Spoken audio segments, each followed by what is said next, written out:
అందరికీ నమస్కారం.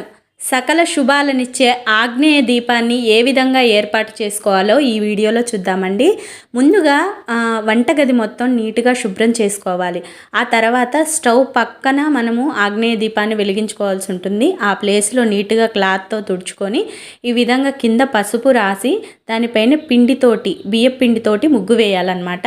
ముగ్గు వేసేసి కొంచెం పసుపు కుంకుమ వేసి దానిపైన ప్రమిద పెట్టి మనము దీపారాధన చేయాల్సి ఉంటుంది. ప్రమిద మన ఇష్టం, మట్టి ప్రమిదలలో చేయొచ్చు, లేదంటే ఇత్తడి, వెండి అలా యూస్ చేసుకోవచ్చు అనమాట. స్టీల్వి మాత్రం యూస్ చేయకూడదు. ఈ విధంగా దీపారాధన చేసిన తర్వాత ఇక్కడ పూలతోటి అలంకరణ చేసుకోవాలి. అదేవిధంగా ధూపం కూడా వేస్తే మనకి నెగిటివ్ ఎనర్జీ అనేది పోతుంది.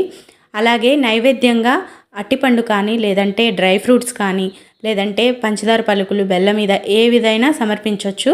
ఆ తర్వాత దాన్ని మనము ప్రసాదంగా తీసుకోవాల్సి ఉంటుంది.